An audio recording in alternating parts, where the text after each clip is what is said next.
Mr. Hatnick, please be excused from class. Well, Carl. Yes. You hear me? You got it. Hack. You got it. Hack. You did. Have a great day.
Hello everybody and welcome.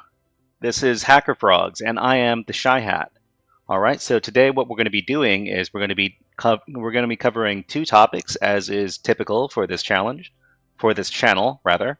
And what we're going to be doing first is we're going to be covering this room right here called SQLmap in the Try Hack Me website. This is going to teach us how to use this very popular tool for exploiting SQL injection vulnerabilities on web applications. So I'm going to copy this link for everybody who wants to join in along with us. So the music's a bit soft. Let me pump up the volume a little bit. Okay. And the second thing we're going to be doing in today's stream is we're going to be doing some open source intelligence on the world's most wanted hacker. And the world's most wanted hacker is Kevin Mitnick. So this guy right here. So Kevin Mitnick was the world's most wanted hacker at one time, but he has since passed away. Unfortunate for the InfoSec community, but we're going to be learning all about his story in a segment that we like to call the Cyber OSINT Party. That's going to be in the second hour of today's stream, so please look forward to that. But the first thing we're going to do is we're going to cover this room over here on Try Hack Me called SQLmap. So everybody, let's get started. So what we're going to do is we're going to go over to task 1. And in task 1, it's going to be an introduction to this tool over here. It's called SQLmap.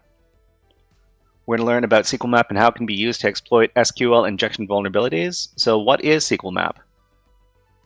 It's an open source penetration testing tool developed by Bernardo Damele Assumpção Guimarães and Miroslav Stampar that automates the process of detecting and exploiting SQL injection flaws and taking over database servers. It comes with a powerful detection engine, many niche features for the ultimate penetration tester, and a broad range of switches lasting from database fingerprinting, fetching data from the database, to accessing the underlying file system and executing commands on the operating system via the out-of-band connections, All right, well, that's a bit of a mouthful. They're also talking about how to install SQLmap. So we're not necessarily going to install SQLmap in our walkthrough of this room, but if you're interested, you can always go over to this GitHub page and find out over there. I'll provide the link to this GitHub page in the chat for everybody to take a look at. So the only question we need to answer in this section over here is to read the above and have SQLmap up the ready. We're going to click on complete. So what we're going to do is we're going to use the built-in TryHackMe attack box in order to use SQLmap. So we can do that by clicking on this button over here at the top of the page labeled Start Attack Box. All right, so just click on that, and then our attack box is going to initialize. It's going to take about 2 minutes to fully initialize, so we're just going to have to be patient. But in the meantime, we can read a little bit more about SQLmap and talk about what it can do. So task 2 over here is called Using SQLmap. So this is a bit cramped, but it says here to show the basic help menu, simply type SQLmap.h in the terminal, and this is what you'll see if you do so. It shows all of the flags and options that we can use with SQLmap. So generally, when I want to craft different commands using SQLmap, I usually ask ChatGPT because, well, previously I would go over to Google and I might type in SQLmap cheat sheet, and there are a bunch of different articles that talk about how to use SQLmap over here. For example, Hattricks is a pretty good resource on a lot of different hacking tools, such as SQLmap. So it's usually pretty good about teaching you how to do a bunch of different things with SQLmap. But usually my go-to when I want to craft different SQLmap commands is to use ChatGPT. So for example, in ChatGPT, I don't want to sound like too much of a shill for ChatGPT, but it's really made my life a lot easier as far as getting the correct syntax for a lot of different programs. For example, I could ask ChatGPT, I'm solving a CTF challenge. How do we use SQLmap on an endpoint? What is the syntax? Okay, hey Ronan, hello. Nice to see you here. Nice to see you. Let us greet our friend Ronan with the redeem. We haven't done Hack the Planet yet this stream, so let's hack the planet. Okay, looks like I need to put my bang in front of there. Hack the planet! Hack the planet! Shut up and get it. Welcome, welcome, Ronan, and I hope you can have some fun watching us walk through this SQLmap room over here. So if you're interested in joining in, we're doing the room over at this link right here. So our attack box has finished initializing. So what we need to do is we need to put this in its own web browser tab. So we can do that with this button right here. This is labeled View in Full Screen. It is in the middle of the web browser window. Click on that. And a message from GX000, don't fret, your BFF is here. Well, thank you very much. Thank you very much, GX000. I appreciate the sentiment. And that was a great post you put up on LinkedIn, by the way. I really appreciate seeing that. And let's redeem something for GX000. This is the frog song.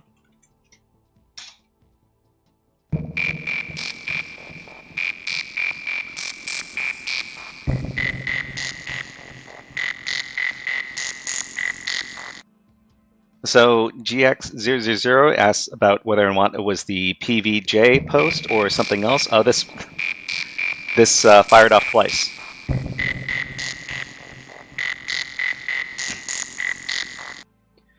But yeah, I am talking about the Pros versus Joes post that you put up on LinkedIn. That was very cool, and it's even cooler that you won the competition.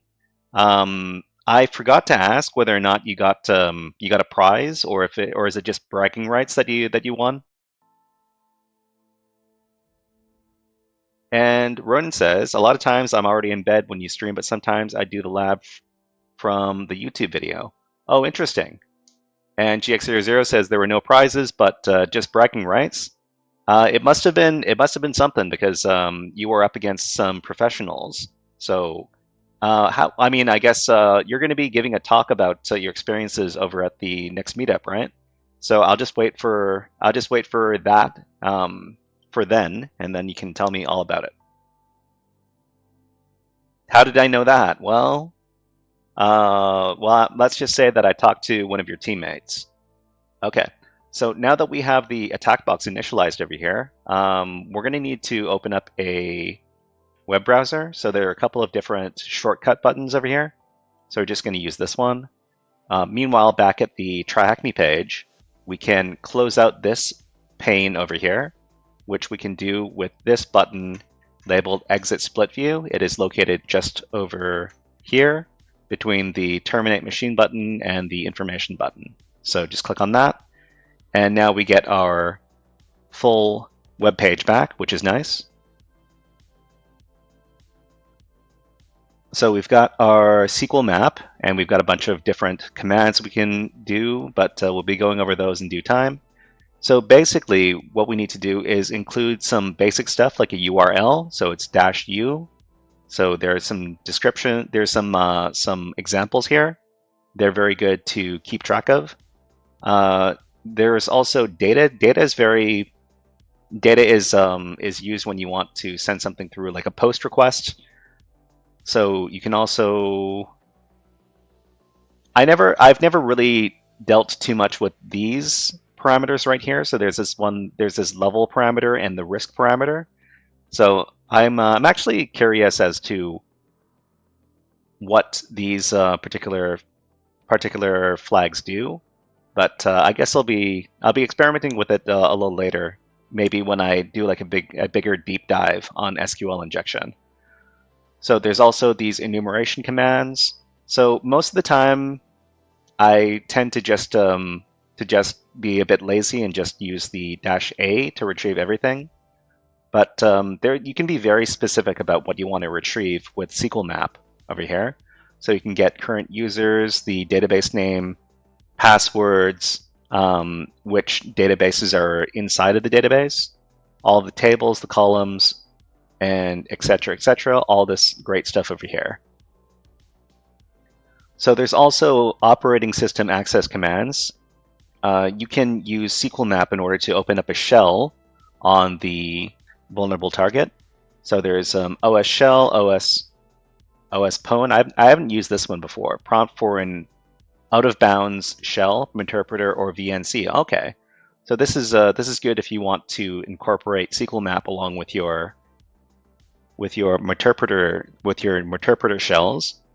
Okay, and you can also instruct SQLmap to run a specific command.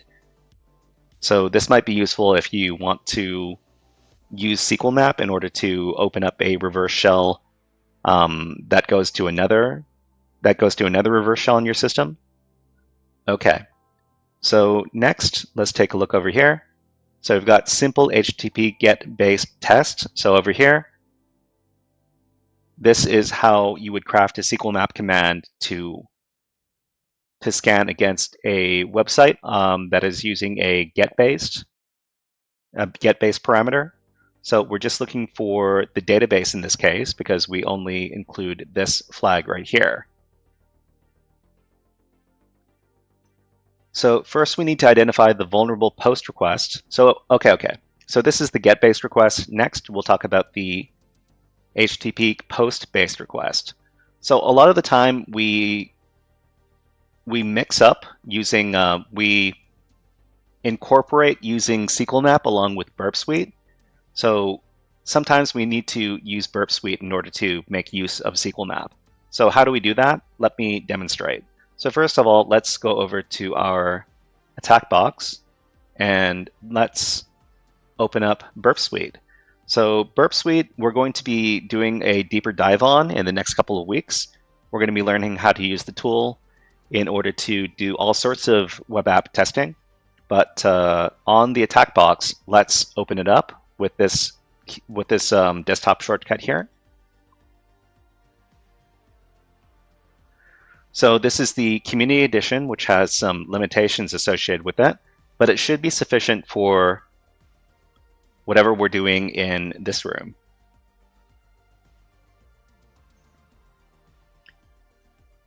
So as far as becoming very good at web app penetration testing is concerned, you're not going to get very far unless you learn how to use Burp Suite. So it's basically an industry standard at this point. So if you're a person who prefers to use free options, well, Burp Suite Community Edition is free. But if you like to use OWASP, well, it's not OWASP Zap anymore, but the Zap tool, then there are not very many people who are going to support that.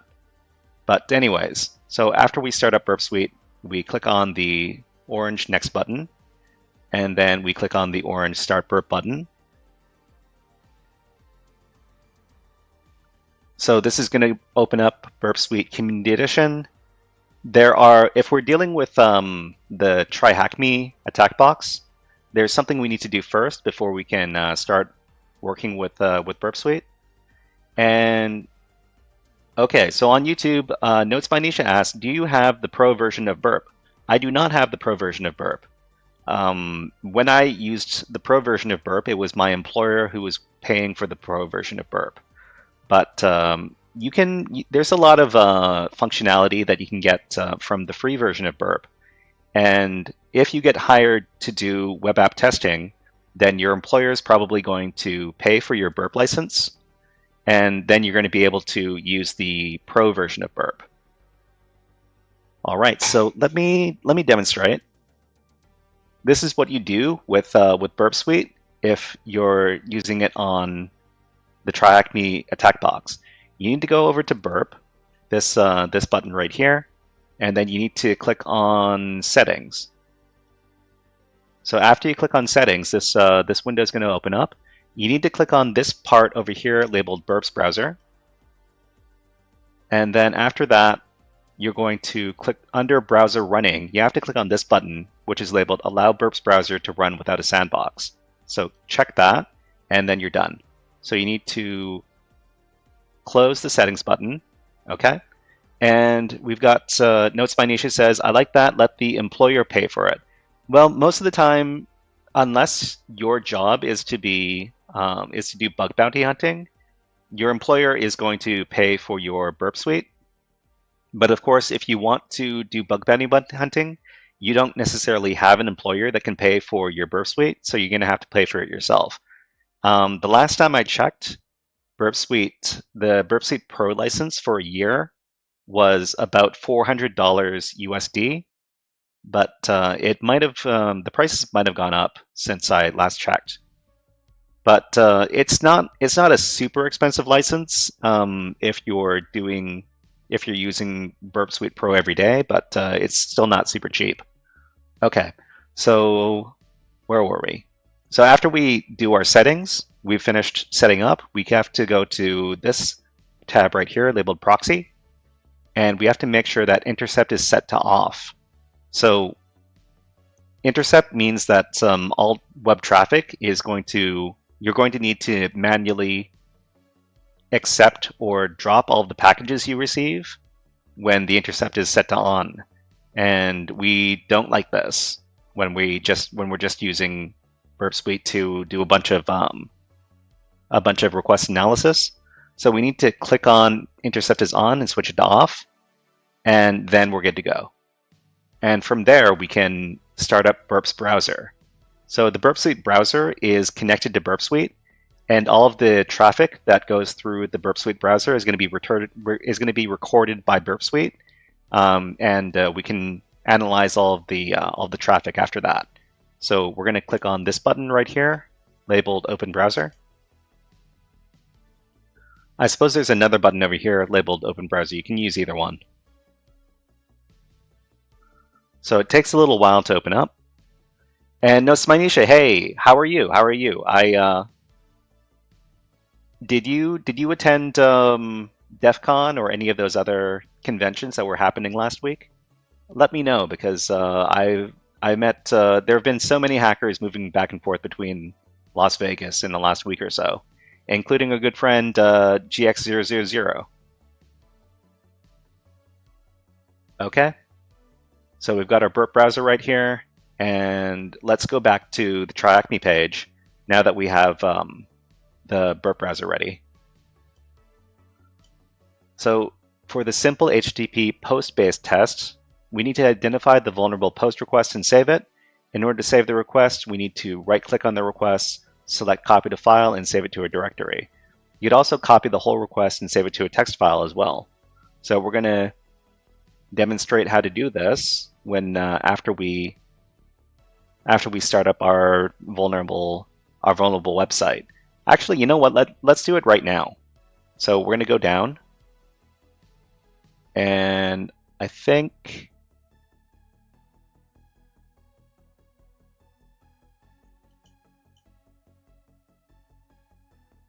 so. There is we need to start a machine.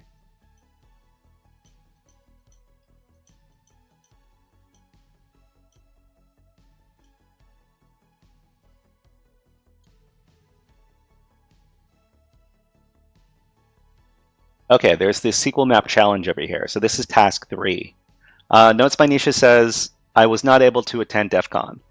Oh, well, I'm sorry to hear that, but I'm sure next year you could try again. But we've got the SQLmap challenge. We need to click on Start Machine over here. So we're going to start the machine, and it's going to take a little bit to start up.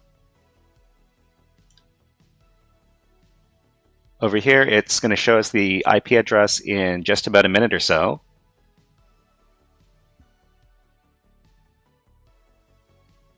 So hold on a second. I just want to make sure that there's nothing under task 2 that we need to answer.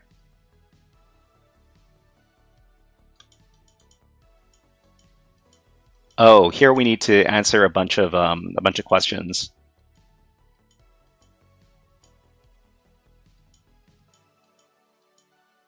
So here, what we're basically going to do is we're going to follow all the instructions over in this task in order to compromise the vulnerable server that's spinning up right now.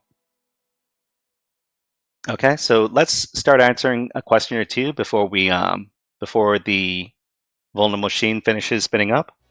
But in here, it asks what flag or option is going to allow you to add a URL to the command. So this is a very basic part of SQLmap. It's going to be the -u argument. Okay, and which flag would you use to add data to a post request? So I think it should be --data, I do believe, in this case. So this is what we would add in case we want to use a post request to do SQL injection.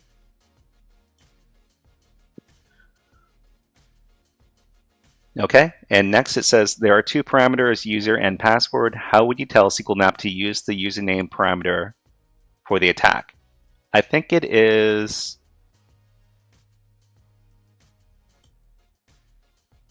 how do you tell SQLmap to use the username parameter for the okay, so it's -p for parameter, and then the parameter name is username.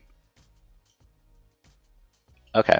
So before we answer all the other questions, let's go over to the challenge in task number 3. And in task 3, okay, so it says deploy the machine attached to the task, then navigate to this IP address. And it says we have deployed an application to collect blood donations. This request seems to be vulnerable. Exploit a SQL injection vulnerability on the vulnerable application to find the flag. Okay, so what we need to do first is we need to copy the IP address, and then inside of our burp browser, so this is the burp browser right here, we're going to plug in the address, and this seems to be in Nginx page. Okay, so it doesn't this doesn't tell us exactly where the endpoint is, where the application. So what the application's endpoint, it doesn't tell us, but we can infer from this right here that we've deployed an application to collect blood donations. The request seems to be vulnerable. Okay. What we could do really quick is over here, we could open up our terminal and we could set up a dirbuster. So no, not dirbuster. We use GoBuster. GoBuster. And I can't. It's GoBuster in directory busting mode, and it's going to be T4. And I think let me Google really quick to find out what the typical GoBuster is. GoBuster directory enumeration. Okay, and I guess we can look up cheat sheet. Okay, so it looks like GoBuster dir U and then the URL and then W and then the word list. Okay, so U URL W word list. Okay, so U is this IP address. Oops, the IP address is over here. Let me copy this.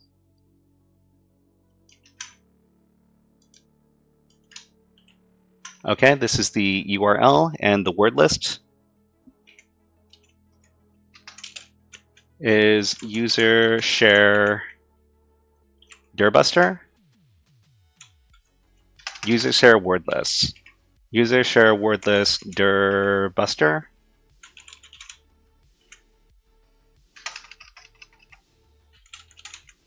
and then directory list 2.3 medium.txt. Okay, let's try this. Oh, okay. It doesn't. We have to run it like this. So I think let me copy this. If this is the right command, I'll link it to everybody and I'll post it to everybody in chat.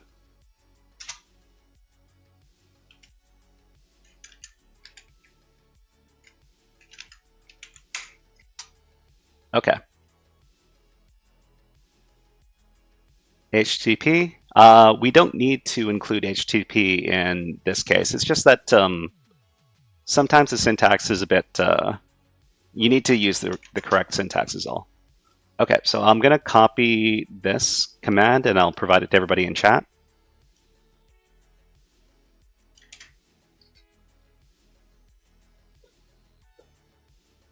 But you don't necessarily need to include HTTP or in front.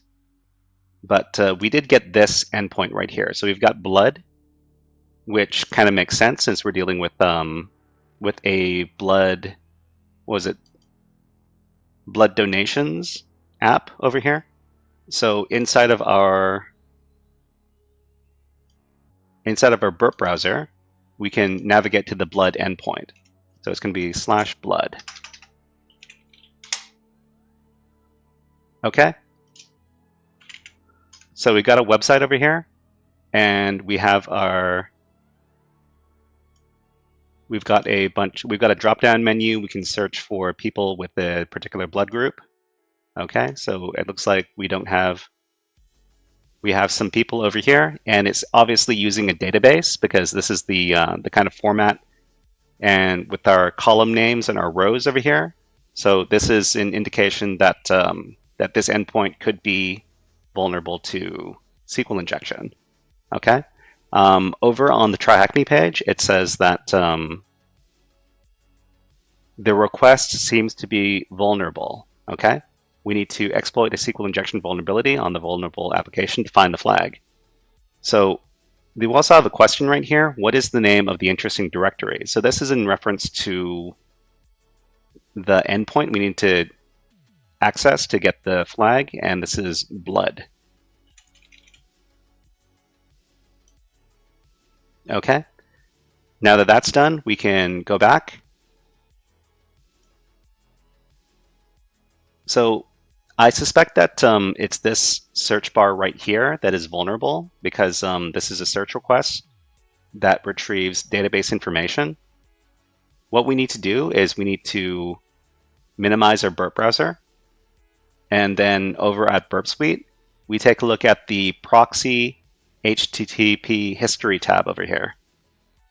And the HTTP history tab is going to have all of the web requests that we made while we were inside of the Burp browser.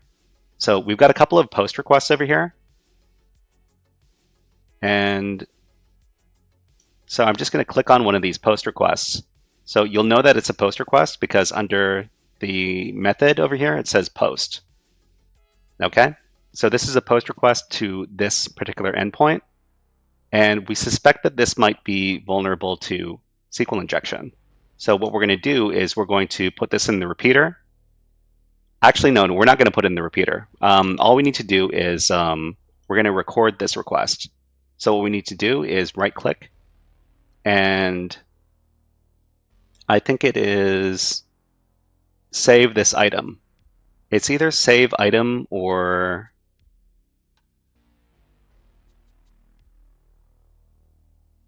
I think it's this right here, save item. And then we're going to be able to save this to a file.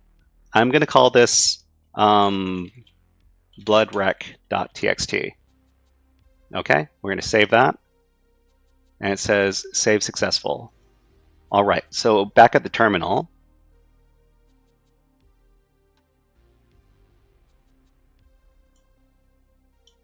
So I'm going to make this terminal a little bit bigger.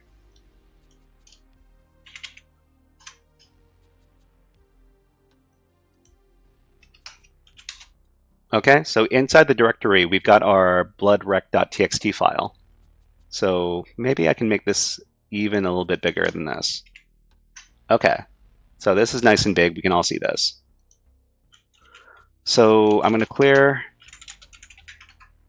If we cat out this file right here, I have a feeling this is not what we're looking for. You know what? I'm going to look at the SQLmap tutorial over here just a little bit to see if we can. Okay, we don't want this as copy to file. Okay, so let's try that. One more time, add Burp Suite. Here, we're going to right-click, and we're going to copy to file. I thought we did this already. Did I?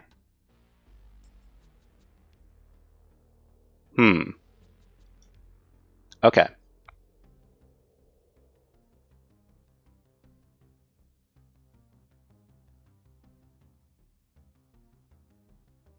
Hold on, I'm going to take a look at my notes for just a sec.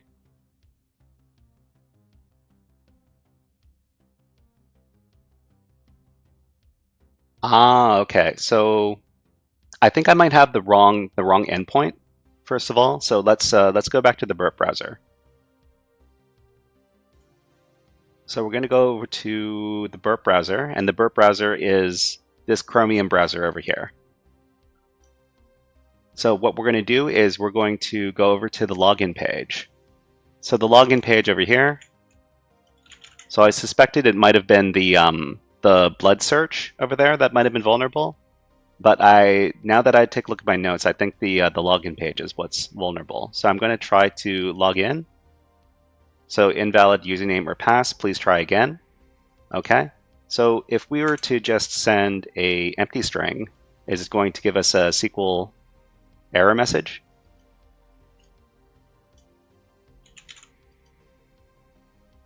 Okay, it does not. Let's try a double quote instead. Okay. So this is why it's necessary to use Burp Suite to do testing on web pages instead of just using the browser, because there's only a limited number of things that you can interact with using the browser. but Burp Suite has a lot more stuff that you can use. Okay, so back on Burp, we've got more post requests, and usually what I like to do is I like to order all of the columns over here. I like to order the rows by the number requests, so all of the later requests are at the bottom. So we've got this login page over here. So the login endpoint over here, this is what we're looking for.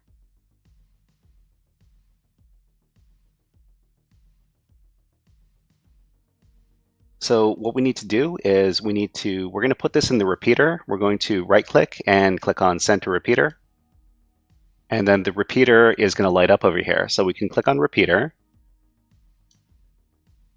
Oh, this is the wrong request. This is the GET request. I want the POST request. So we're going to go back and get the POST request. So proxy, HTTP history, we're looking for the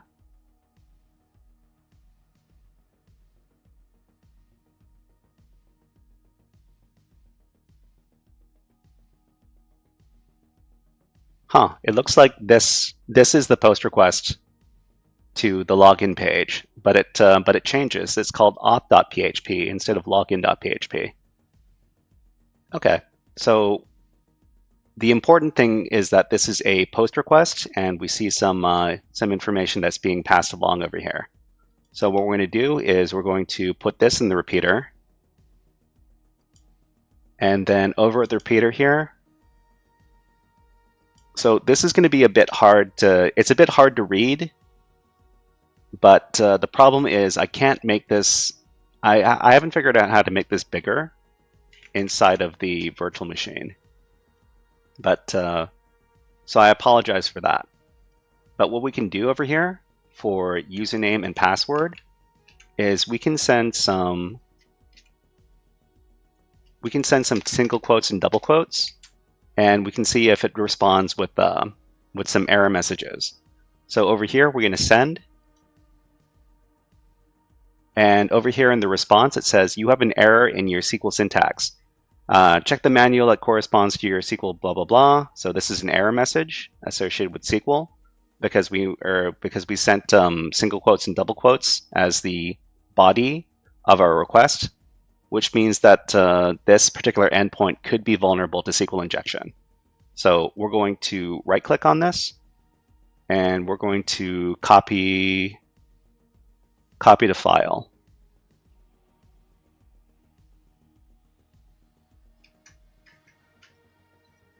Okay, so we're going to copy the file, and we're going to call this one blood rec. We're going to call this blood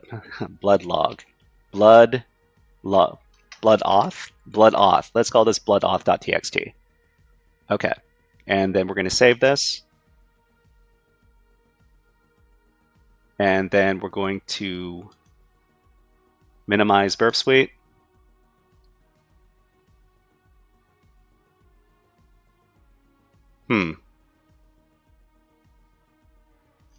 Anyways, okay, we're going to clear this. We have our blood auth.txt file in here.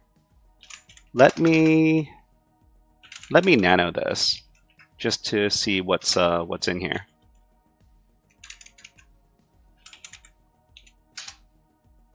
Okay, so this is what we're looking for. We have a request. We have all the relevant information, including the host and the user agent. But more importantly, we have our body over here with our vulnerable post request. Okay, so we're going to exit from here. We know that this is what we want to do, and we're going to use SQLmap. So SQLmap is going to be SQLmap R, and R indicates that we're using a file to supply all of the information for our request.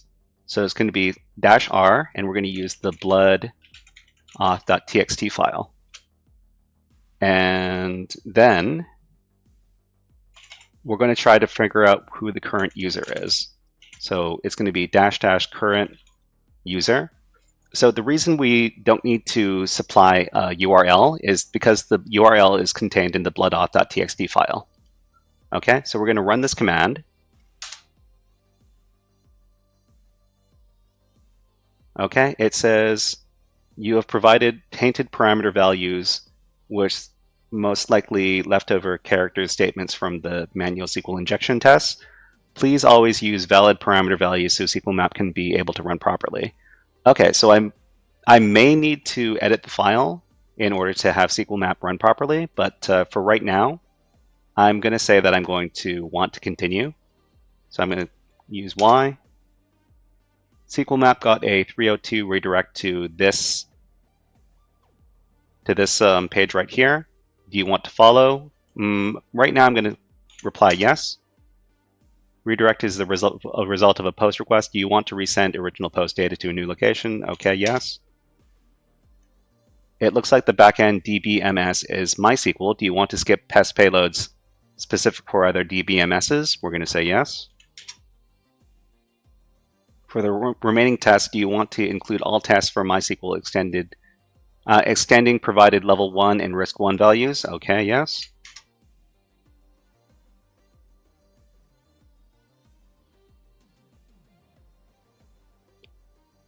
Post parameter username is vulnerable. Do you want to keep testing the others, if any? Okay, we're going to respond no. Okay, and after all that, we've received our current user. So the current user is root at localhost. And we're able to get that by using this command right here. So just in case you want to follow along, I will copy this to the chat. And the answer for our first question is going to be root at localhost. Copy this. And then go over to the Try Hack Me page.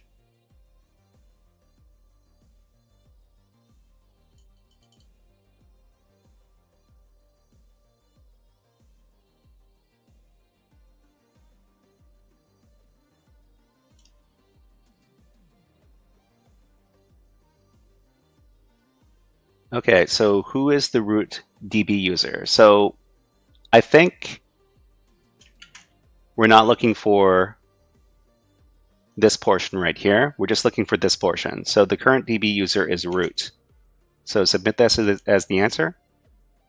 Okay, so what is the final flag? This is what we're looking for in the next injections. Okay, so back at the web app,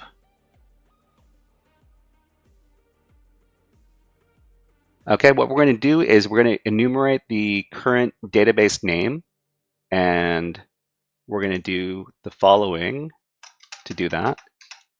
So it's going to be -- current -db. And this command is going to look for the name of the current database. Okay, so we're sure we want to continue. Redirect yes. Post request yes. Okay, so we got the name of the current database. The current database name is blood over here. Okay, so now that we have the name of the database, what we're going to do is we're going to look for the tables inside of this database. So that means that the command is going to be SQLmap r, and then it's going to be blood auth.txt. And we're going to use the database blood. So we got the database name, so we need to include it in the command. And then we're going to look for tables. So to enumerate the tables inside of the database blood, we're going to do -- tables with SQLmap. Okay, so run that. So we do all of the usual things we did in the previous ones. Okay, and we retrieved 3 different tables inside of the blood database. We've got blood DB, we've got flag, and we have users. So one of these is probably going to contain the flag. Hint, it's this one. Okay, so the way we enumerate this table right here is with the following command. So it's going to be SQLmap, and then we're going to use the blood auth.txt file again. We're going to specify the database blood, and we're going to specify the table flag like this. And then we're going to enumerate the columns. Okay, so it's SQLmap -r, and then the name of the file, -D, and then the name of the database, and then -T, and then the name of the table, which is flag, and then -- columns. So this is going to enumerate all the columns in the flag table, okay? So same things that we did before.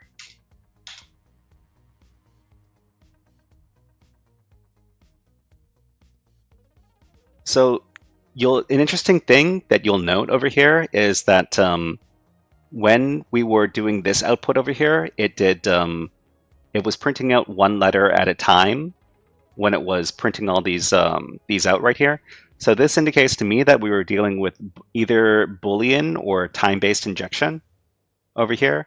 And if we were to manually do this, it would be very tedious and not something I would want to do. And this is why we have tools like SQLmap in order to do Boolean-based injection and time-based injection. Okay, so we were able to get the following columns over here. We have the flag column, the ID column, and the name column. So what we want to do is we want to retrieve the, well, we could retrieve everything actually. So let's dump the table. So in order to dump the table, we're going to use the following command. So SQLmap -r, and then it's going to be blood-auth.txt, and then it is database is equal to blood, table is equal to flag, and then we're going to do --dump. So --dump is going to dump the entire contents of the flag table in the database blood. Okay, so let's run this. Okay, we do all the options we did previously.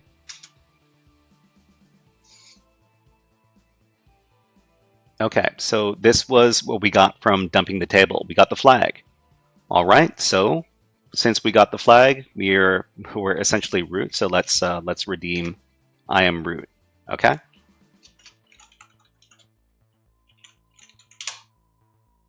What are you? I'm system root.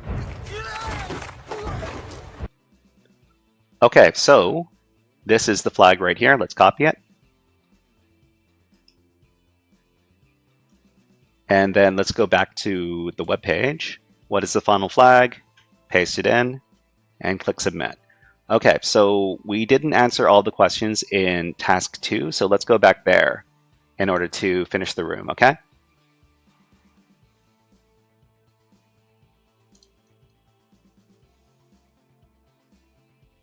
So the next question in task 2 is, which flag would you use to show the advanced help menu?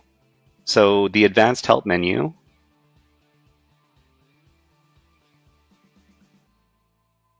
let's see. The advanced help menu in this case is -HH. Which flag allows you to retrieve everything? Okay, so to retrieve everything, it would be -A. Which flag allows you to select the database name? It is -D. Which flag would you use to retrieve database tables? It would be, I think it's --tables. Which flag allows you to retrieve a table's columns? I would assume --columns. So we've used some of these already. Which flag allows you to dump all the database table entries? Is it --dump tables? Oh, okay. I think this one is --dump all. And which flag will give you an interactive SQL shell prompt? So this one is SQL shell. You know that the current DB type is MySQL, which flag allows you to enumerate only at MySQL databases. So this one is --dbms equals MySQL. Okay, and now we're done the room. Okay, so let's go back over here and let's try one more option, all right? So the reason we don't try to dump all with our SQLmap request is that we get a lot of information all at once. But we could just give this a -a and see if we're able to dump everything from the database all at once. If we can do so, you'll see exactly how much information there is to sift through.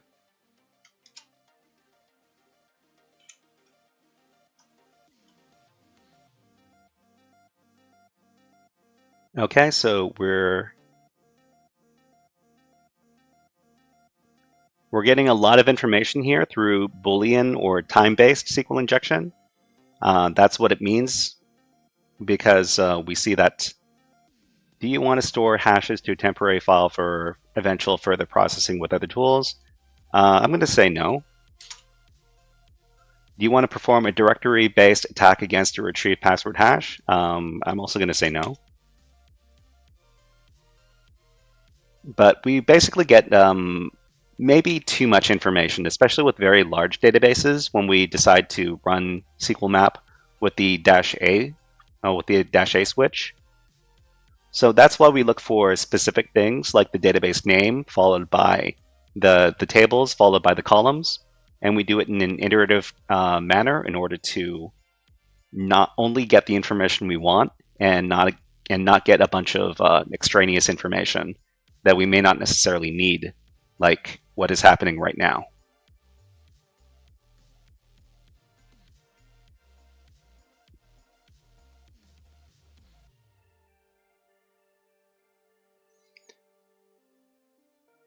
But anyways, this could go on for quite a while. This is another reason why we don't like to run SQLmap with the -a option. But essentially, whenever you're using SQLmap, you'll usually want to use Burp Suite to retrieve the request, which is potentially SQL injectable. So you would use Burp's browser and then manually browse to the page that you think is SQL injectable, and then retrieve it using the proxy HTTP history tab. You can send this over to the repeater, and then in the repeater you can do some fooling around with the contents of the request until you have determined that this particular request is SQL injectable. And then after that, you can save this particular request to a file. Save, what was it? Copy to file, this option right here. And then save it as, let me see. So save the request. I'm going to quit out of there. So you save it to a file. And the file is going to contain all the information that SQLmap requires. So it's going to contain the path to the injectable page, and it's going to contain the IP address, and it's going to contain any cookies, and also usernames. Sorry, the post request over here, in case the injectable request is a post request. Okay. So if you have any questions about how we took these steps, go ahead and ask me in chat. I'll try to answer the best to my knowledge. We're not going to. I'll start out the next exercise. I'm not going to complete it because it's going to take quite a while. But there was another exercise that I had planned for the DVWA app.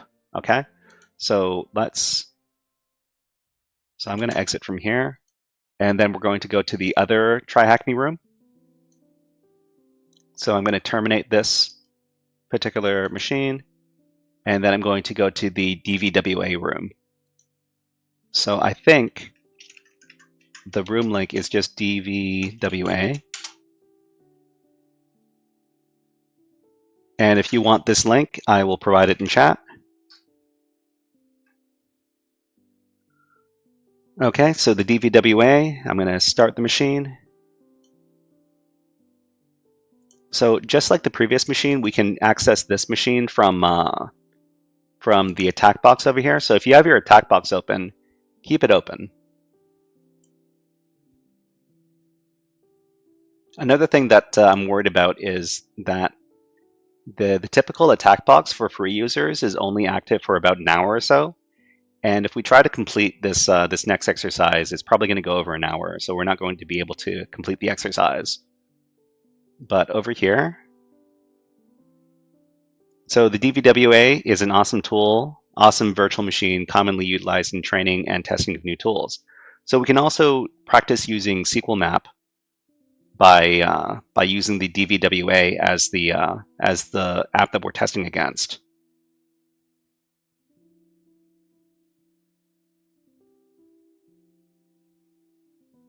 So this IP address will appear in just a few seconds. I'm just going to take a little sip of water real quick, just a second.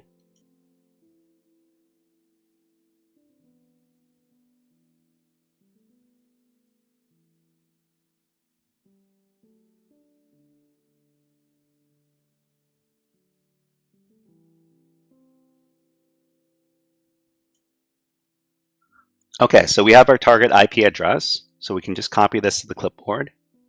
And inside of the, so let's go for the burp browser, okay? So inside of the burp browser, we can supply the IP address and navigate to it. And it's going to bring us to the DVWA login page. So for the username, it's going to be admin. And for the password, it's going to be password. Then click on login. So we can practice our SQL injection by going over to SQL injection blind over here. So just click on that. And then we've got our user ID. Okay, so we've got user ID. We can do any user ID. Click on test, click on submit, and then our post request is there. We suspect that this is the vulnerable endpoint. So we can minimize the browser, then go over to Burp Suite. And inside of Burp Suite, we can look in our proxy HTTP history tab.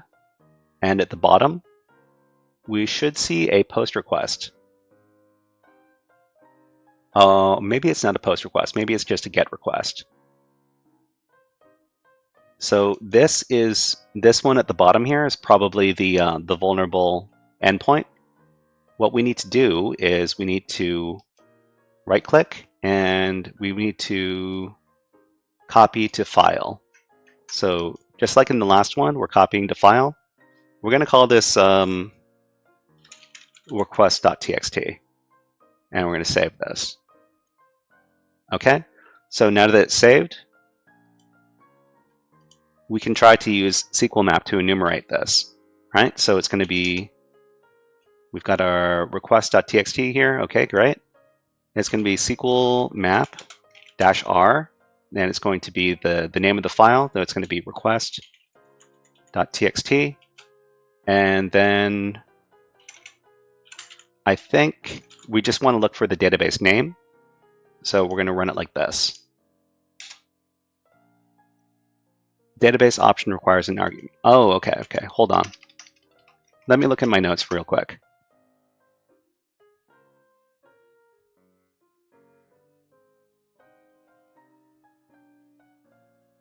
Okay, so we're going to look for the, let's try out the, what we did for the last exercise, which is to just find out who the current user is first.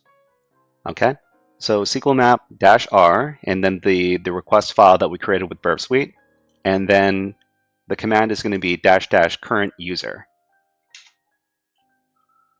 Okay, they got a redirect to this page right here. Do you want to follow? Let's say yes.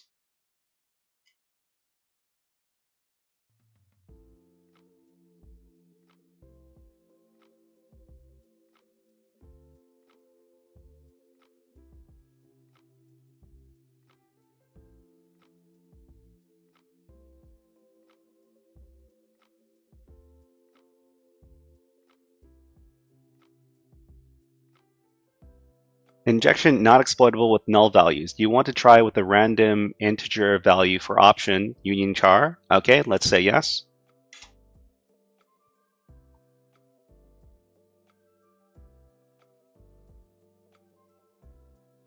Okay, all tested parameters do not appear to be injectable. Try increasing the values for dash dash level and dash dash risk options if you wish to perform more tests. If you suspect that there is some kind of protection mechanism involved, maybe use the option dash dash tamper, shutting down. Okay, so we've kind of run out of time, but it looks like we're going to have to do some more testing in order to get our SQL injection on this particular endpoint.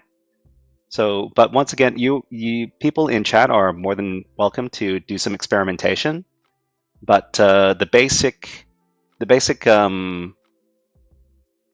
methodology of getting the correct files for SQLmap, such as creating our file with the requests over here, this remains the same inside of Burp Suite. Okay. All right, so what we're going to do now is we're going to move on to the second topic for today's stream, and that's going to be talking about the world's most wanted hacker, Kevin Mitnick. Okay, so to anybody who wants to keep on working on this, you are completely welcome to, but we're going to be switching up our topics. Okay, so the topic name is going to be called Kevin Mitnick. And if anybody in chat knows something about Kevin Mitnick or has heard about any of their exploits, please let us know in the chat, because I'd love to have a conversation while we're doing our OSINT. So this is the Cyber OSINT party.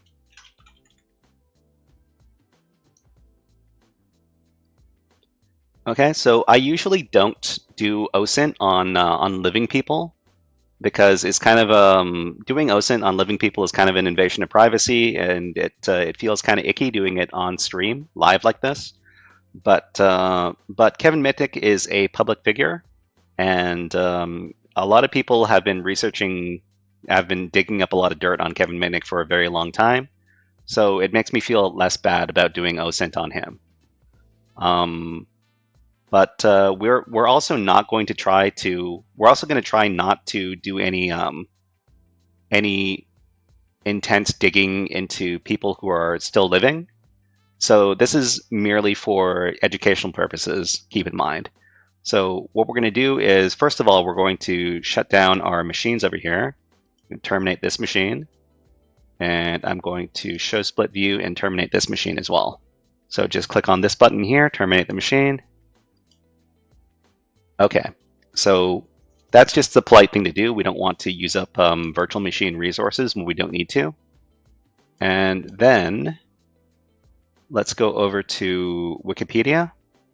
So we use a few different resources when we do our OSINT. I mostly use Wikipedia, and I use stuff like ChatGPT and maybe Perplexity AI. So perplexity.ai. So the good thing about using AIs over using stuff like Wikipedia is that we can ask specific questions and get very precise answers instead of having to comb through an article and try to locate the answers to whatever questions we want to retrieve that way. So just for the blurb for Kevin Mitnick over here, what I'm going to do is I'm going to copy this, and I'm going to provide it to Google Translate to read out. Oh wait, I can't do it from this VM. I'm going to do it from one of my browser tabs. Hold on. So I've got my incognito tab right here, and I'm going to go to translate.google.com. And then I'm going to hook this up to the stream audio. Hold on.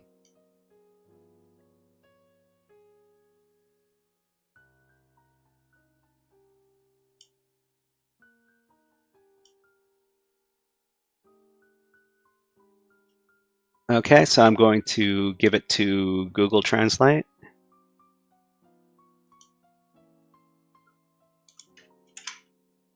Okay, so this is going to read out the quick blurb about Kevin Mitnick, and then we're going to proceed with the OSINT, okay? So, going to make this a little bigger. All right. Kevin David Mitnick, August 6, 1963 to July 16, 2023, was an American computer security consultant, author, and convicted hacker. He is best known for his high-profile 1995 arrest and 5 years in prison for various computer and communications-related crimes. 5. Mitnick's pursuit, arrest, trial and sentence were all controversial, as were the associated media coverage, books and films. 6. 7. After his release from prison, he ran his own security firm, Mitnick Security Consulting, LLC, and was also involved with other computer security businesses. Okay, so this is Kevin Mitnick's biography in a nutshell. All right, so what we're going to do is we're going to aim to answer a bunch of different questions about Kevin Mitnick and his exploits. So I've got a page over at the HackerFrogs GitHub. And just a second. So this is HackerFrogs, and it is Cyber OSINT Party. And we're talking about people. We're talking about Kevin Mitnick. Previously, we did an episode on John McAfee. If you're interested in what we learned about John McAfee, you can do so at the following link. But today we're talking about Kevin Mitnick. So we're going to be going into this file right here, and we're going to be figuring out these questions right here. So what is this person's legal name and aliases? Where did they grow up? What is their date of birth? Okay, did they live in other places? What are some companies they've worked for? Who are their known associates? What are their controversies / notoriety? What published works have they made? And a bunch of social media links. So we might be talking about some further research. There's a bunch of different podcast episodes and YouTube videos about Kevin Mitnick because he was a famous guy. And there was actually a whole campaign when he went to prison of people who wanted him released from prison.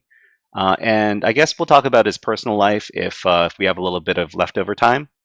All right, so I'm going to start editing this file. And we're going to answer some questions. So what is this person's legal name? So I think we got this person's legal name over here. So it's Kevin David Mitnick. Let's copy this and provide this to, I'm going to get rid of all of my extra tabs because I've got a lot of extra tabs over here. And I don't need most of these.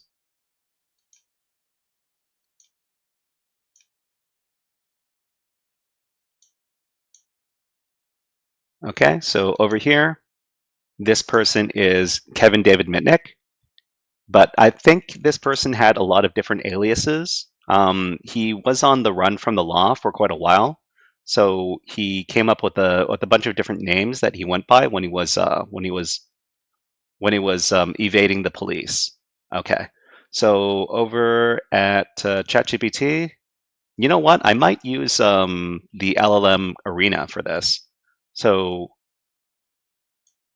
to people who don't know, there's a website called LLM Arena, and it lets you test out multiple arenas multiple chatbots at the same time and see which one gives you the better answer. Okay, so this is Chatbot Arena over here. And to anybody else who wants to try out this site, I'm going to link it in chat.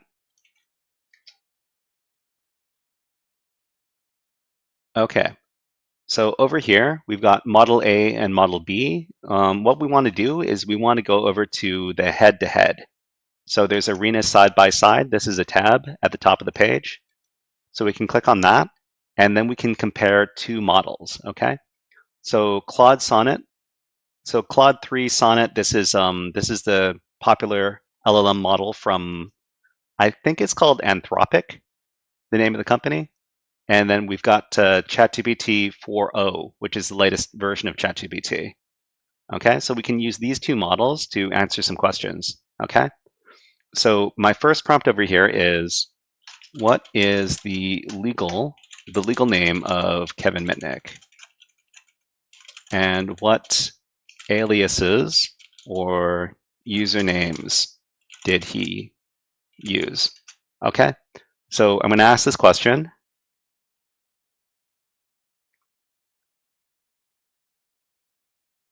Okay, so we've got some. So Kevin Mitnick, legally named Kevin David Mitnick, known by several aliases and usernames throughout his hacking career. And oh, this is his most famous alias right here, Condor. One of his most famous aliases, reportedly inspired by the movie 3 Days of the Condor. All right, so my music has stopped, so I'm going to pull up another playlist, and I'm going to start up my music again. Let's do some lo-fi music.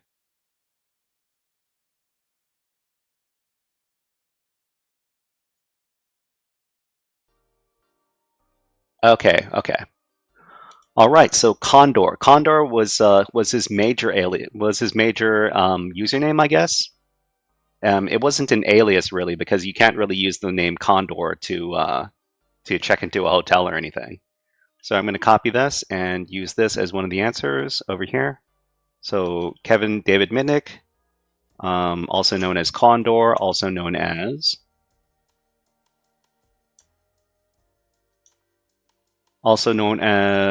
the dark side hacker.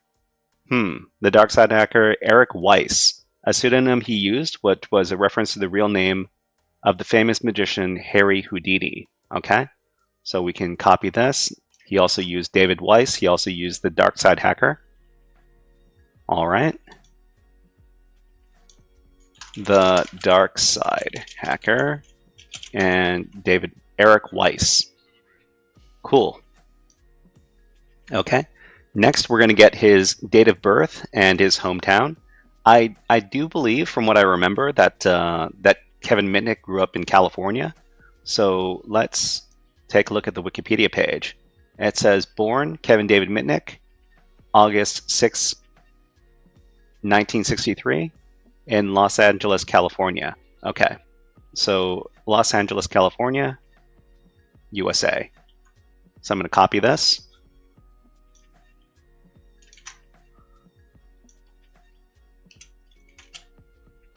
Okay, so current, previous countries of residence. So I don't know if Kevin Mitnick ever lived outside of the US, but we can do a little bit of searching. So let's ask the chatbots over here. And the question is, where did Kevin Mitnick live? Where did Kevin Mitnick live?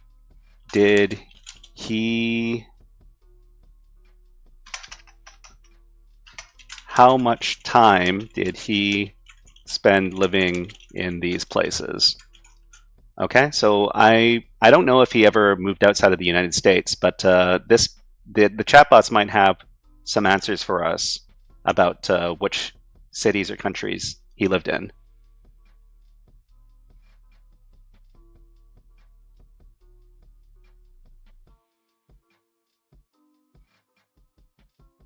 Okay, so let's scroll up.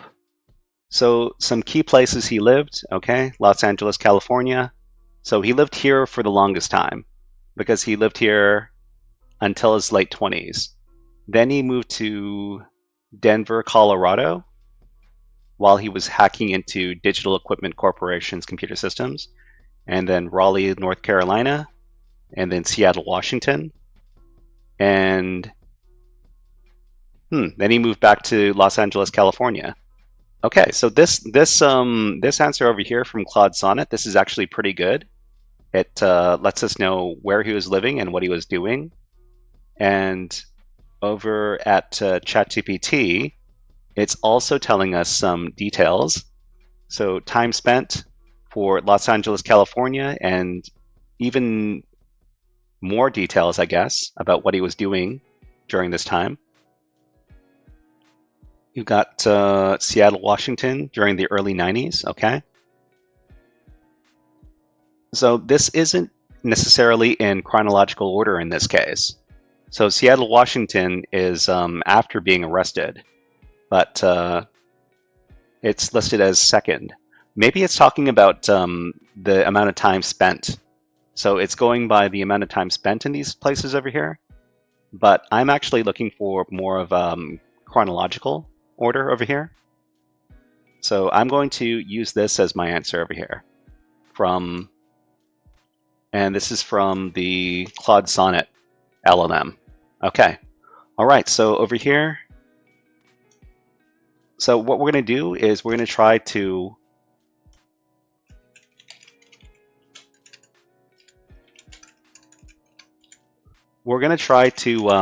list our sources wherever we can.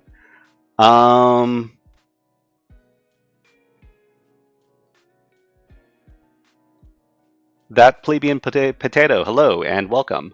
What are we doing? What are we talking about? Keeping people alive for VMs. Are we talking about some sort of conspiracy theory or some sort of theory about what the AI is going to do to us after it gains sentience? I'm not sure, but let's give you a redeem. Let's do some. What have we not done yet? Let's go to hack. Mr. Hatnick, please be excused from class. Well, Kyle, Yes. you hear me? You go to Hack. you go to Hack. you. Have a great day. Have a great day, plebeian potato. Are you also a cybersecurity person? Are you looking to get into cybersecurity? Do you already work in the field? I would like to know. Plebeian Potato says your VM name is named from modern.ie VMs provided by MSFT. Oh, okay. So yeah, no, the VM over here, this is I don't want to buy a license for Windows, and that's why I use the Windows development VMs. So if anybody's wondering, I'm using this VM legally. It's just that I'm using the development VM that Microsoft provides. But thank you very much, and that's a sharp eye on you for noticing that. But yeah, we're talking about Kevin Mitnick, and because, well, Kevin Mitnick's a really cool person, but that is unfortunately past. But we can do a little bit of research about him to understand what he got up to. RIP, correct. Yes, RIP to Kevin Mitnick. So companies they've worked for. Okay, so what are some famous companies that Kevin Mitnick worked for? I think, well, he created his own company. So Kevin Mitnick created his own company, his own security firm called Mitnick Security Consulting LLC. I guess we can include that for sure. Know before, yeah, that's right. I heard about that. He talked about that, or sorry, I've heard about that on like podcasts and stuff. So companies to work for, Mitnick Consulting LLC. Did he work for Know before? Let's ask. So maybe what companies did Kevin Mitnick work for in his lifetime?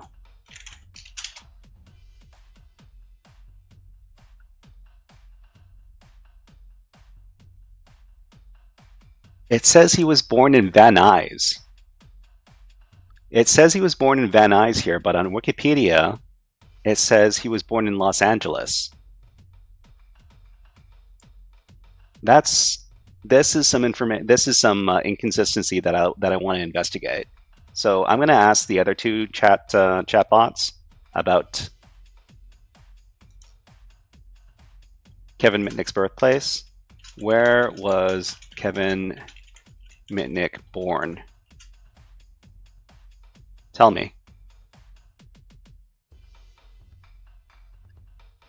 Okay, so he was born in Van Nuys, California on August 6th. It also says he was born in Oh, is Van Nuys a neighborhood in Los Angeles? Van Nuys neighborhood. Okay, sorry, I didn't know. I didn't know that Van Nuys was the name of a neighborhood in California. Let's look up Van Nuys really quick. So over here, I'm going to do another Wikipedia and Van Nuys. So this is a neighborhood of Los Angeles, California. Okay. So to people who actually live in Los Angeles, they probably thought I was really dumb when I didn't recognize that Van Nuys is a neighborhood. Okay, so today we learned that there's that I thought Van Nuys was a separate city. Oh well. Okay, so all right. So companies that Kevin Mitnick has worked for. We were asking inside of Perplexity. So post-prison career, early career, did not work for legitimate companies. So after his release from prison, Mitnick transformed his skills into a legitimate cyber career. He did security consulting through Mitnick Security Consulting LLC.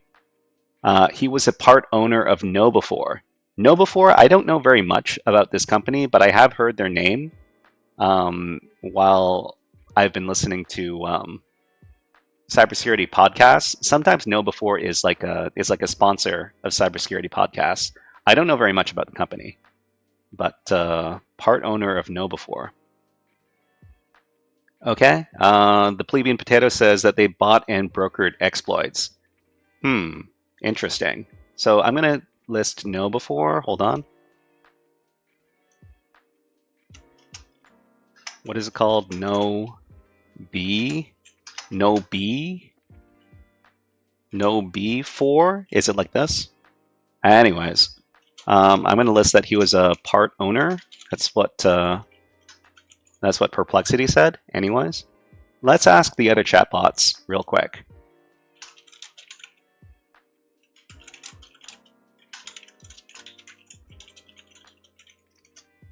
Okay.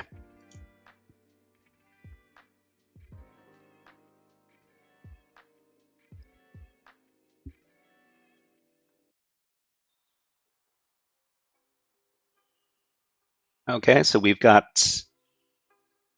Kevin Mitnick Security Consulting. We've got KnowBe4. It says here he was the chief hacking officer, the CHO. All right. Okay, he was also an author and speaker. So we're going to talk about this a little bit later. He wrote several books on hacking and cybersecurity, such as The Art of Deception, The Art of Intrusion, Ghosts in the Wires, and The Art of Invisibility. So I listened to the audiobook version of The Art of Invisibility, and it was actually quite good. It was talking about how to exist in the modern day without leaving a trace of who you are, and it sounded very, very difficult. In fact, so to anybody who's looking to live life off the grid and interact with the internet without leaving traces, this is a very good book. But let's continue. Global Ghost Team. What is this? A group of cybersecurity experts specializing in penetration testing and security assessments. Okay. Global Ghost Team. I've never heard of this, but I'm gonna note this down. So, Global Ghost Team. All right. Plebeian Potato, never heard of Global Ghost Team. You know what? Can we Google this really quick?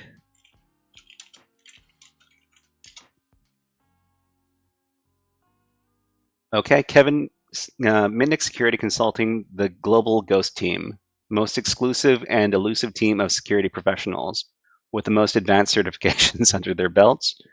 Okay, people ask, what is Global Ghost Team? World-renowned for assisting businesses in identifying gaps in their cybersecurity defenses. The Global Ghost Team is the world's most exclusive and elusive team of security professionals with the most advanced certifications under their belts, including the offensive security. Of course, they have OSCP. It says OCSP here for some reason. But let's click on this page.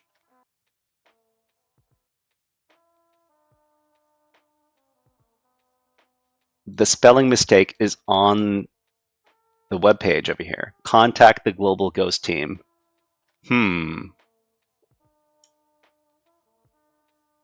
I wonder who's running Mitnick security these days, because Kevin Mitnick passed away was it a couple of years ago? It hasn't even been a year. But I want to ask really quick, who's in charge of Mitnick security these days?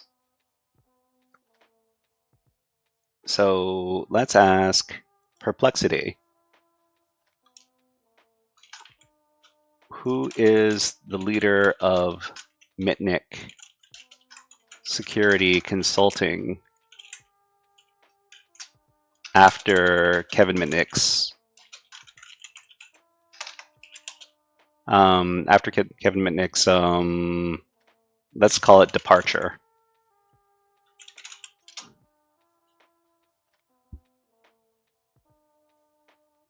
Oh, I misspelled it.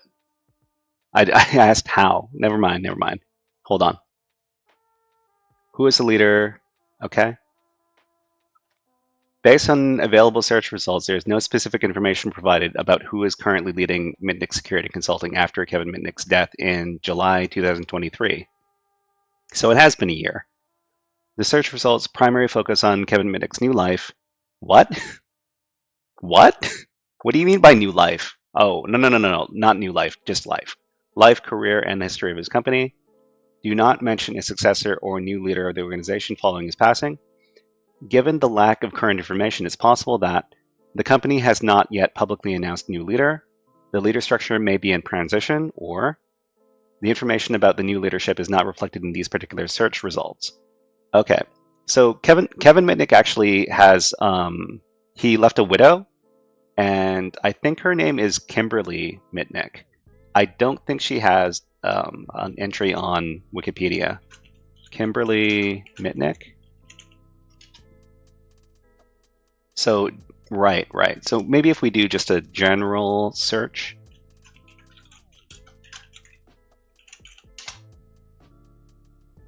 So Kimberly Mitnick over here.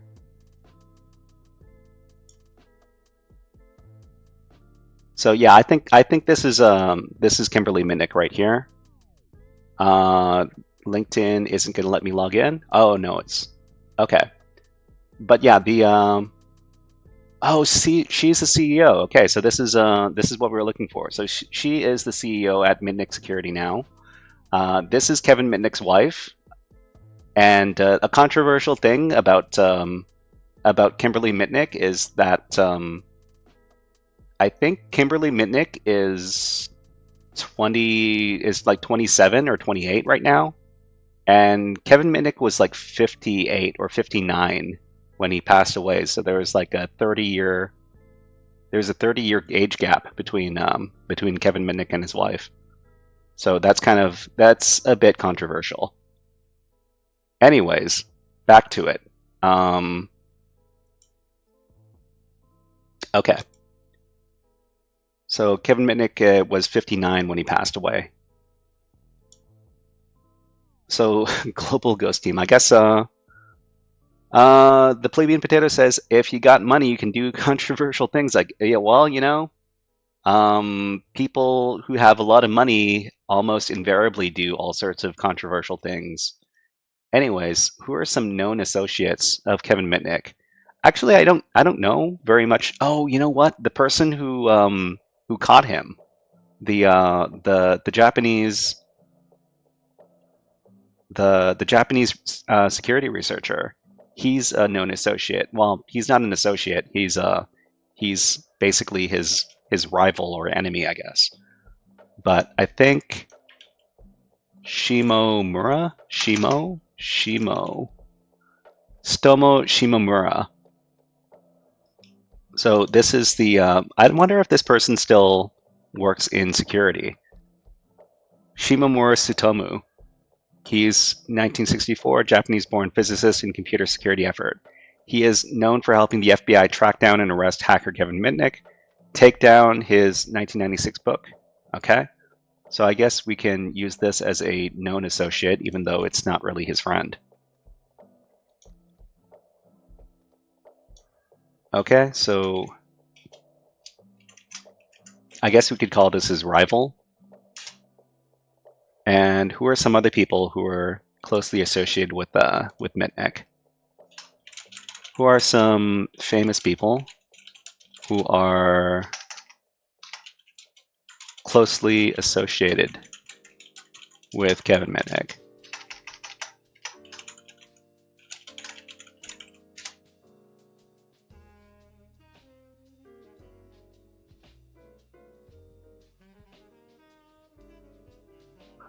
Okay, we also get Tsutomu Shimomura. Oh, DEF CON guy, right? The the founder of DEF CON. Okay, so he's been a speaker at these events. Okay, so I guess this is a very famous cybersecurity person who's associated with Kevin Mitnick.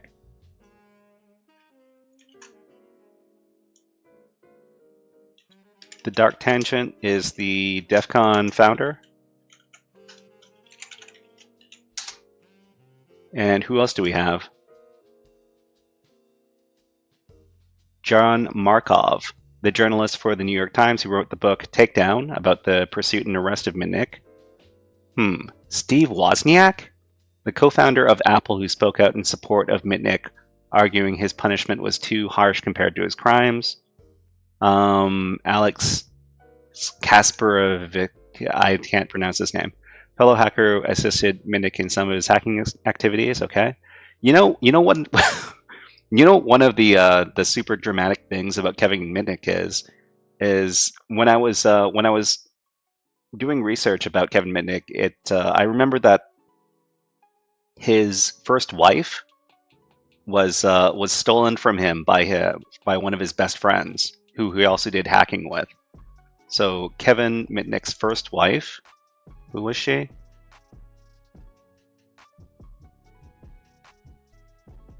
So Kimberly Mitnick is over here, but not the name of his first wife. So I guess that would be under his personal life. Okay, I don't see a personal life section over here, so maybe... You know what? We can ask the AIs. Who was Kevin Mitnick's first wife?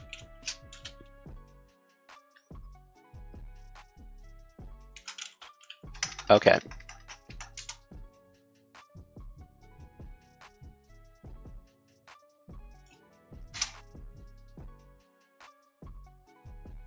This is Kevin Mitnick's second wife. This is not his first wife.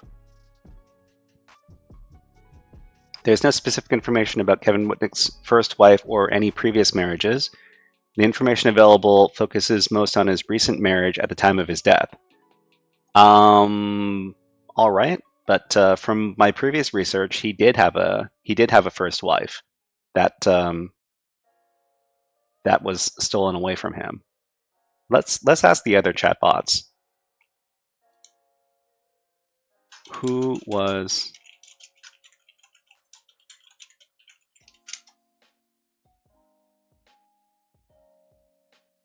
There we go. So Perplexity, big fail. Couldn't find Kevin Mitnick's first wife.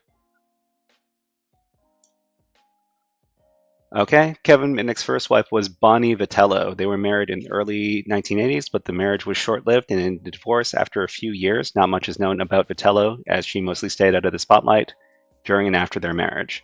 Okay, so Kevin Mitnick's first wife was Bonnie... What? So, Bonnie Hollingsworth. They married in 1988, okay. I wonder why Mitnick and Bonnie Hollingsworth divorced after his arrest and conviction related to her turning him in. He has since remarried to another woman named Darcy Wood. But Bonnie was his first wife during that tumultuous period in the late 1980s. Darcy Wood. Bonnie Vitello. What was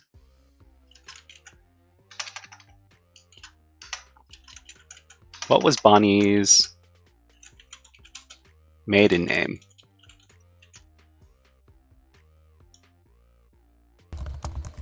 Okay, thank you very much for the follow, Dual Dead. You are now a Hacker Frog. Let's celebrate by giving you a little redeem.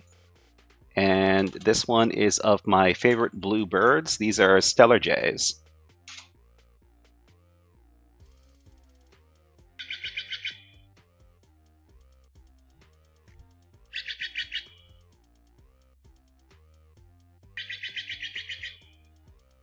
So if you're wondering about what these little bluebirds are, these are Stellar Jays, and I feature these Stellar Jays on my YouTube channel in a couple of my YouTube shorts.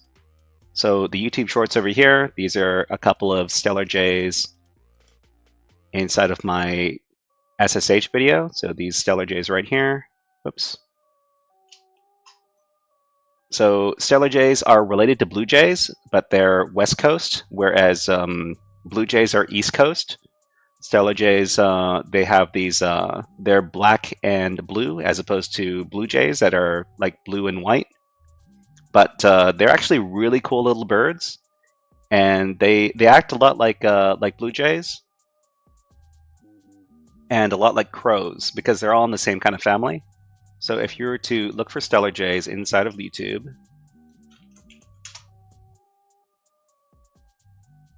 you can find all sorts of great little videos. So, for example,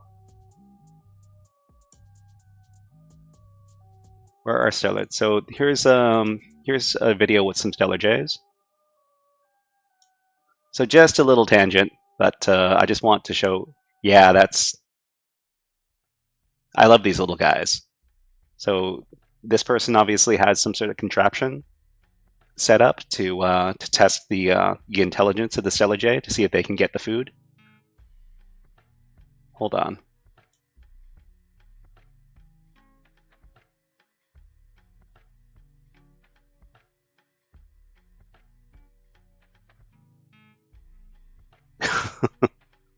Sorry, I could watch these all day. Anyways, let's get back to our business, okay? But Stellar Jays are great. So Bonnie Vitello's maiden name was Bonnie Luiselli. She was Kevin Mitnick's first wife, and they were married briefly in the early 1980s before divorcing. Okay. So unfortunately, I could not find definitive source stating Bonnie Hollingsworth's maiden name before her marriage to Kevin Mitnick. Most sources, including Mitnick's own autobiography Ghost in the Wires, only refer to her as Bolly Hollingsworth, which was her married name after wedding Mitnick in 1988. Okay, so that's anyways, let's get back to answering the questions. I just it's interesting how the last name of Kevin Mitnick's first wife is kind of a mystery because the LLM models weren't able to find her name, and Perplexity wasn't able to find any information about this person. All right. So let's see, what controversies and notoriety. So Kevin Mitnick hacked into Bell Labs.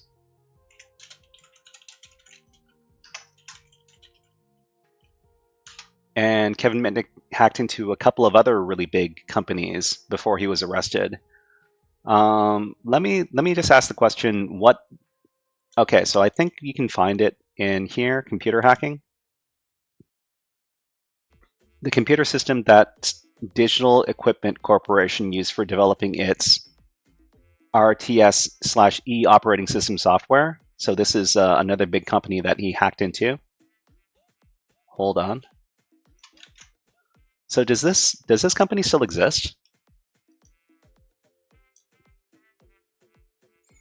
Digital Equipment Corporation was a major American company in the computer industry from the 1960s to the 1990s. Okay, so this company that Kevin Mitnick hacked into closed down. So it closed down. When did it close down? It was defunct in 1998, which was 26 years ago. Okay. All right. Let me note this down.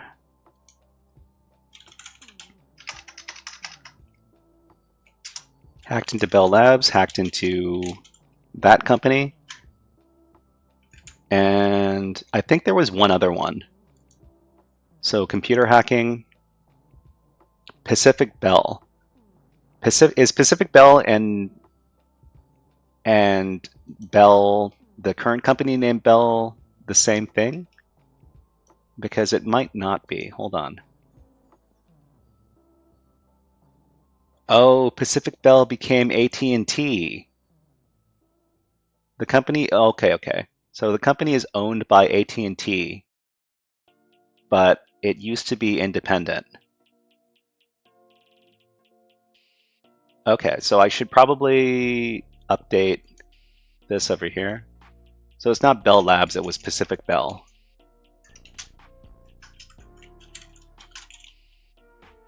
Okay.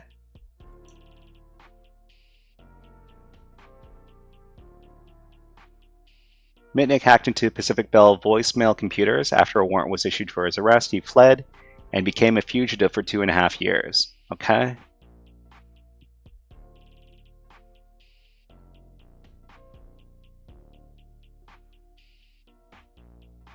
Okay, so let me ask the chatbots real quick. What big companies did Kevin Mitnick hack into that we know of?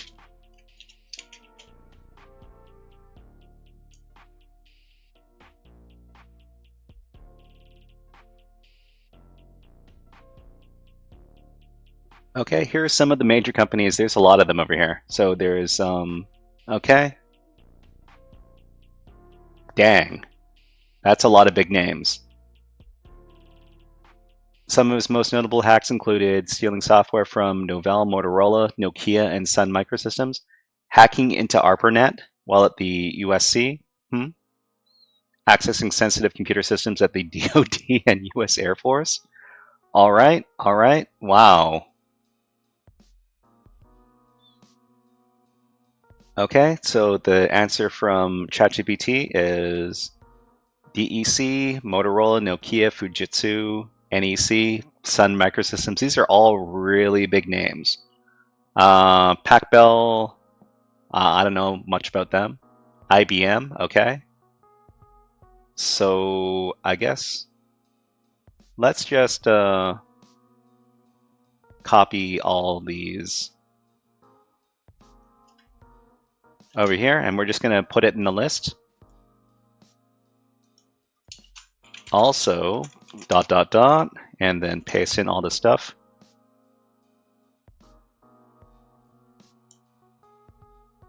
Okay, let's format this a little nicer, and then we can move on.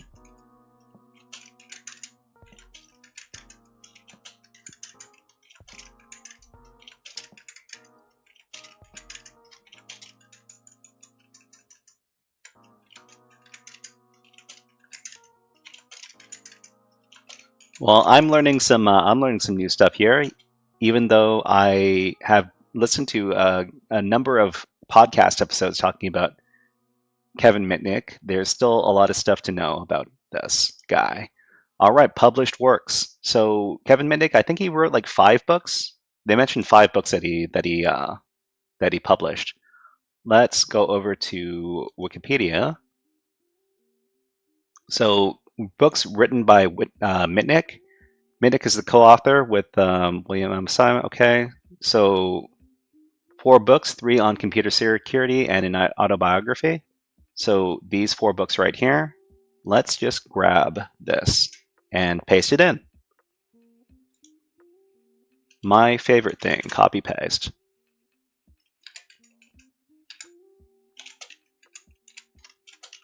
So has anybody here read any of these books before? The only book I've read is The Art of Invisibility, but you know what? I really want to read the rest of these books over here, because, well, if there's something I can get interested in, it's the world's most wanted hacker, right? Okay, so these are the books. And social media links. So because Kevin Mitnick is deceased, I would expect that most of his social media accounts are no longer in use. I wonder what Tsutomu Shimomura does these days, because he was a very important person in Kevin Mitnick's arrest. So Kevin Mitnick's have raised legal and ethical questions concerning Shimomura's involvement in the case. The Fugitive Game online with Kevin Mitnick, where he presented Kevin Mitnick's side of the story, which is a very different version from the events written in Shimomura and Markov's Takedown. In the book, Littman made allegations of journalistic impropriety against Markov and questioned the legality of Shimomura's involvement in the matter, as well as suggesting that many parts of Takedown were fabricated by its authors for self-serving purposes. Okay, but where does Tsutomu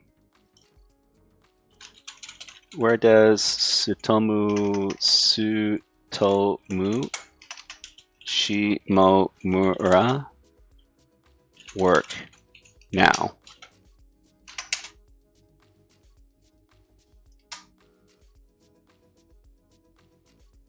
Oh, I've never seen a picture of this person before. Okay.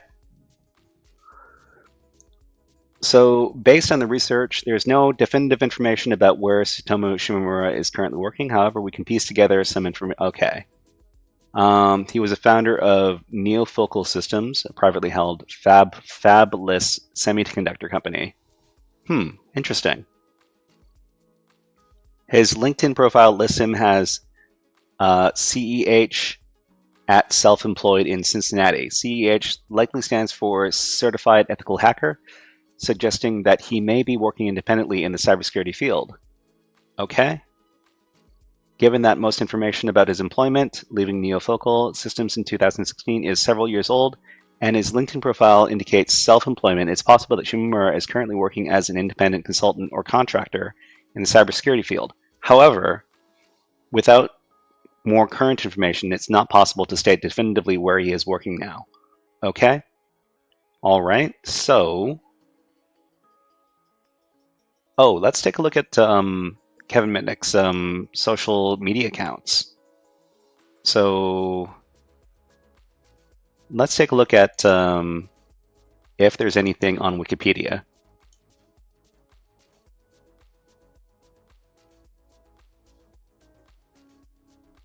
So we've got mitnicksecurity.com. This is probably his... So Mitnick Security, this is the company that he founded over here. And I guess this is all professional, so you wouldn't be able to find any social media accounts here, or would you?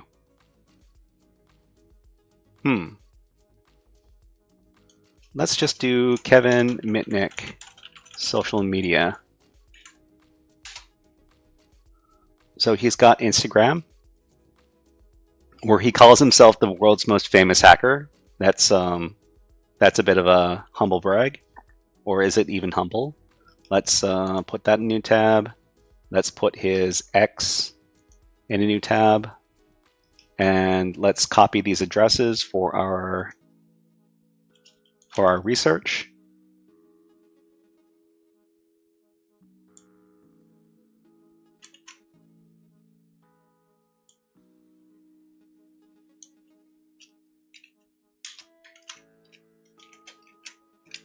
These should not both be going to Instagram. Why is this?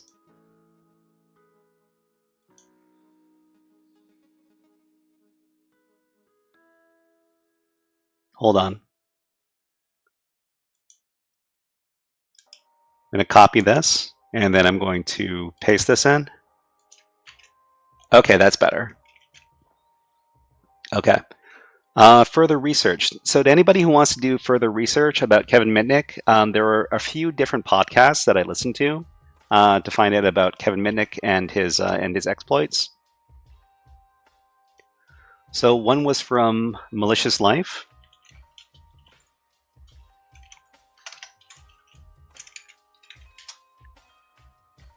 So we've got so Malicious Life is a pretty good cybersecurity podcast. I've listened to a lot of their episodes, and there's a two-part series about Kevin Mitnick over here. To anybody who wants to listen to this offhand, there's the first part right there. And I'm going to supply this to the further research portion. And there's also a part 2. Let me grab that. So there's part 1 and part 2. Okay, and let's just copy that. So personal life. Kevin Mitnick is survived by his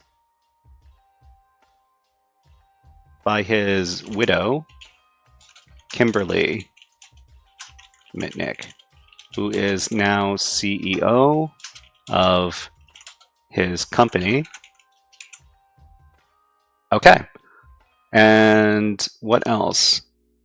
So I'm pretty sure. So we can also look at Ghosts in the Wires. Ghosts in the Wires. I think there's an audiobook version that that is also a podcast. Hold on.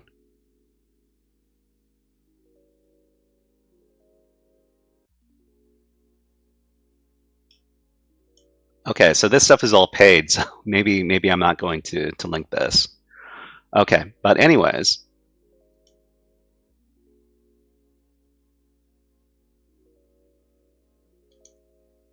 Okay, we've got further research. We have his personal life. We have his social media links. Let's take a quick look at his social media links to see if they're still active. So over on X, so we've got Kimberly Mitnick posting about DEF CON, okay?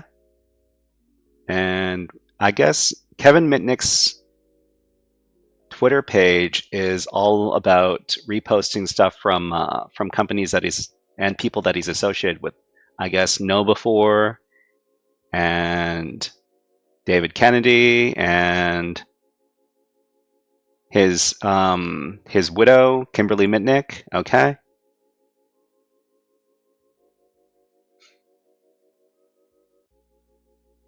But aside from this, the last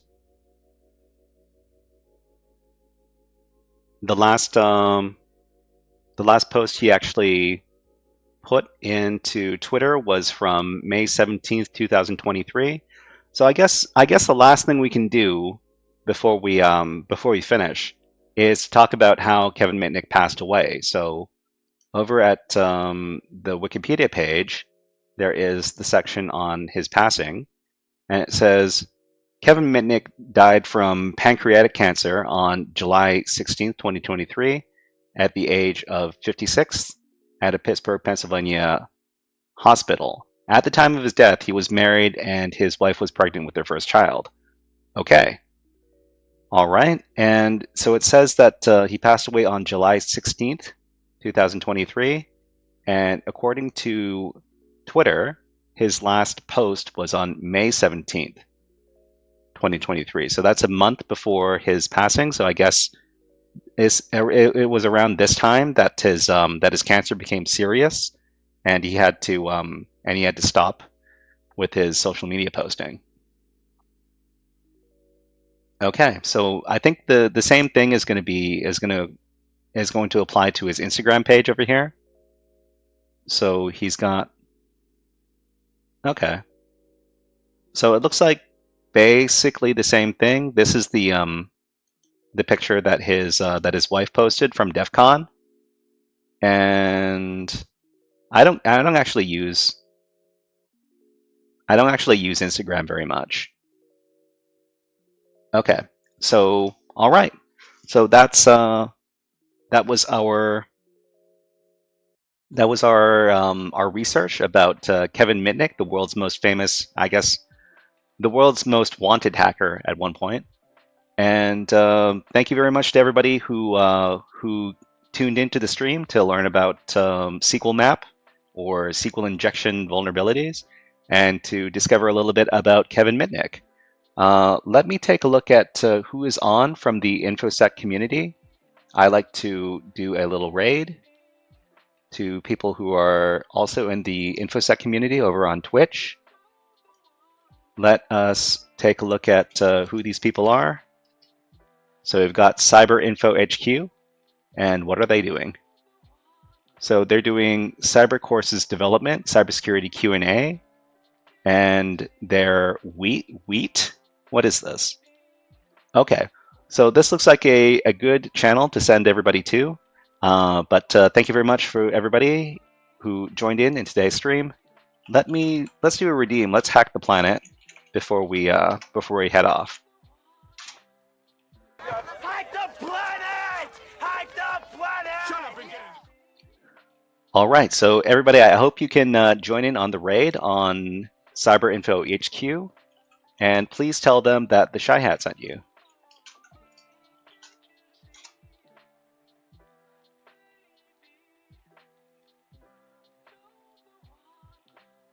But until next time, everybody have a great week, and we'll see you next time.